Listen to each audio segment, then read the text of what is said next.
working on that character, creating that one? And it was amazing. I mean, he's a new character. So we got to design that from scratch.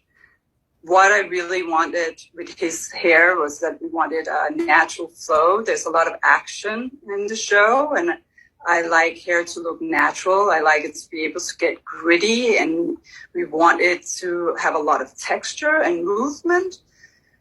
For him, we were looking at a lot of different band pictures, and when we had, after Joe got cast, I softened the look quite a bit to make Joe look milder. I think we had, in the early prep, thought very dark, very black, straight, and it was a bit harsh. So when I met Joe the first time, he has kind of a soft wave to his own hair, and he's a light blonde. So we went with his own coloring and texture and added that length, added the layers, and then we did a lot of testing of him shaking his head upside down. I like to have all of the actors hang with their heads down, and we'll do a lot of videos of them just to make sure it can hold up in the climates that we are shooting, but also that you can you're able to swim with it. It can get wet. It can fly through the air. We need to do the stunts.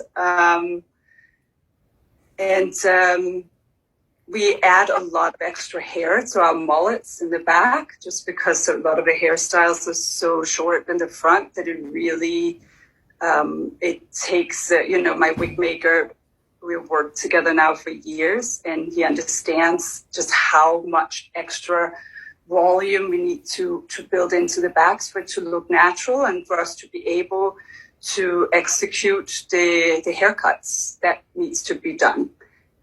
And to have that natural texture and movement. So we did a lot of testing, and I think we actually had about 6 or 7 fittings with Joe before we got it right. And I always kind of wait to see, I can kind of see when my actor starts to feel ready and they really get into characters. And then that's when I know we're getting close to the end results.